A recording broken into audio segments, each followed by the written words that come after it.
Welcome back to Hungry for History. In today's episode, we are going to explore the history of Tigernuts, the ancient Egyptian crop. I will also demonstrate how to make a Tigernut cake recipe that was illustrated on the walls in the tomb of high-ranking Egyptian official, the vizier Rekhmira, in the 15th century BCE. Let's get it started!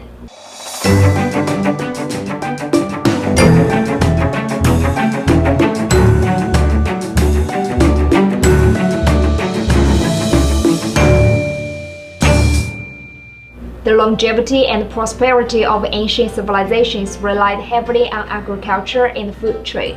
Egypt is no exception.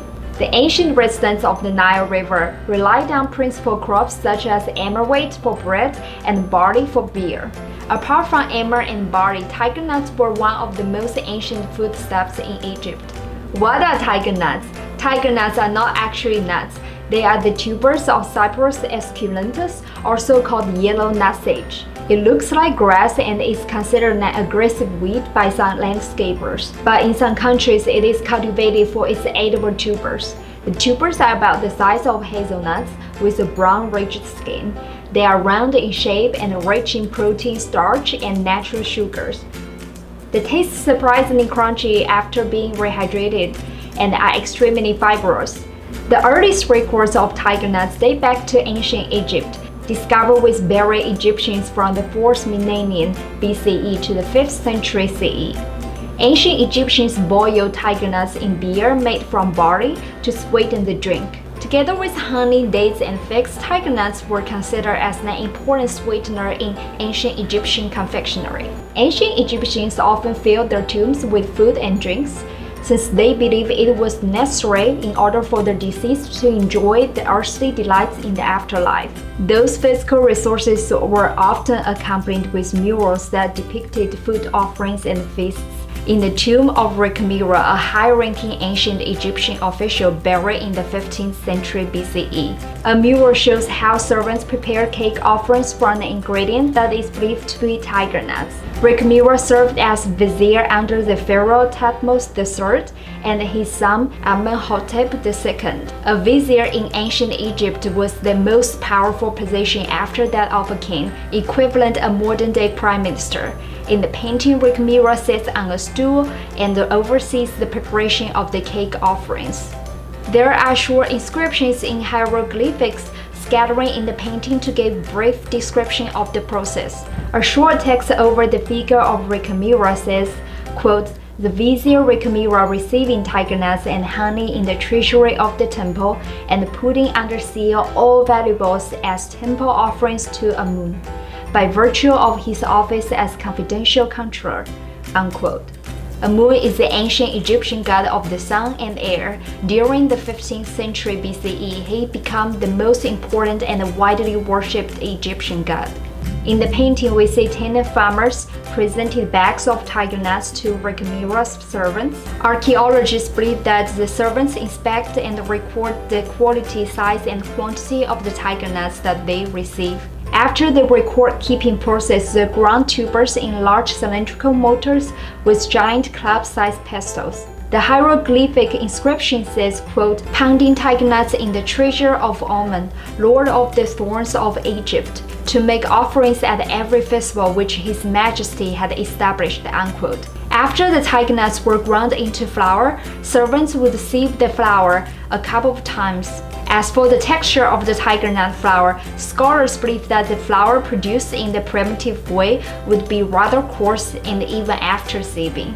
In the next scene, we see two men work together to make the batter for the cake in a shallow pan on legs. One man pours in an unknown liquid while the other stirs the mixture with a wooden paddle. I'm not sure what ingredients go into the liquid. In the article titled "A Recipe for Offering Loaves," Egyptologist Hilary suspects it could be water, oil, milk, melted fat, or a combination of any of those. Next, we see three men shape the dough into either cones or pyramids on a slab of stone or wood. It is a bit difficult to tell if they are perfectly rounded cones or if the sides are squared. Egyptians baked bread in a variety of shapes. triangle, ovoid, bale shape. The conical shaped wheat bread was among the most common. Then we see two men working around a brick-built stove with a wok-shaped pan. The inscription here says, quote, adding fat and cooking cakes, unquote. So according to the inscription, the cakes are fried in a melted animal fat. So far the steps have been clear and easy to follow, but I find the next two scenes in the painting a bit confusing. Two men are shown working around a stove.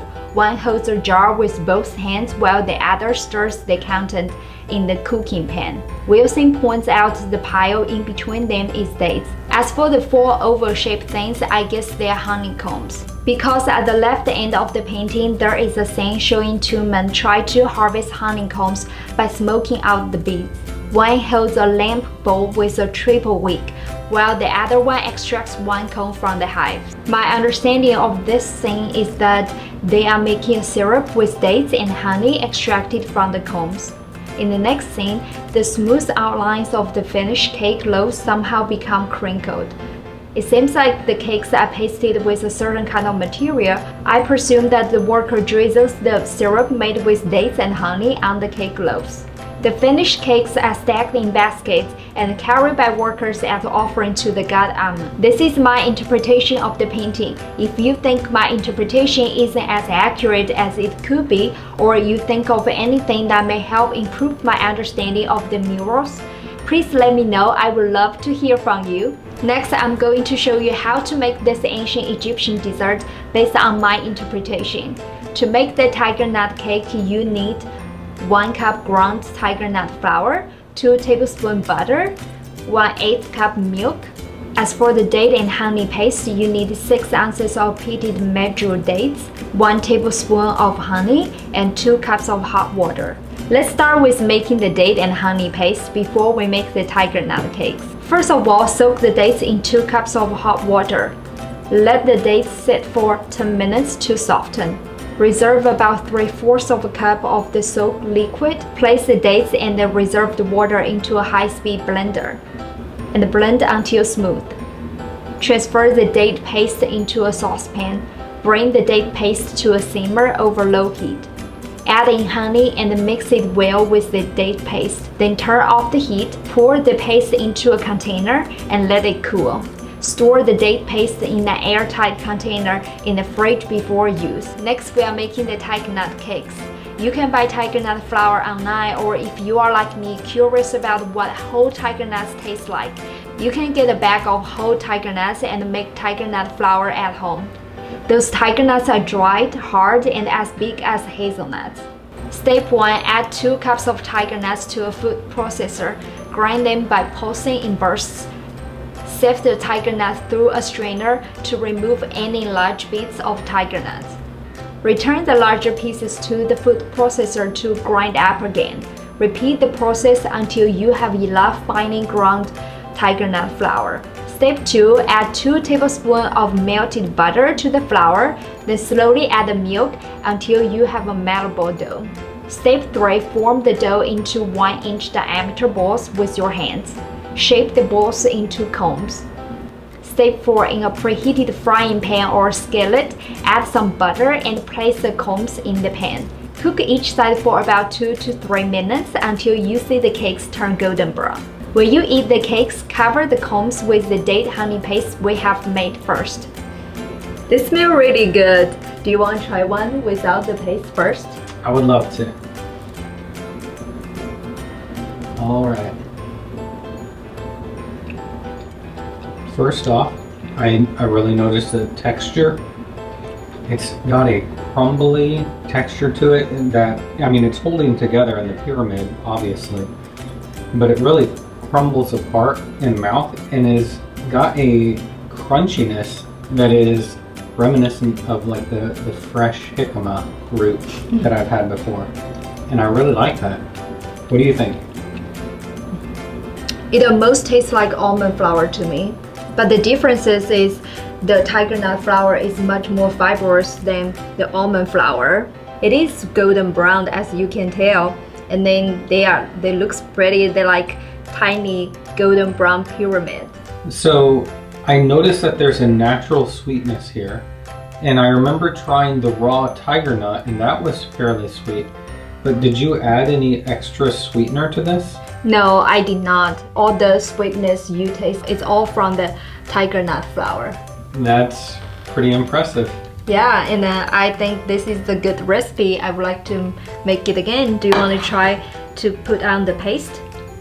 Yes. Now, what is in this paste? It is only made with dates and honey, and it is pretty sweet. I already tried some.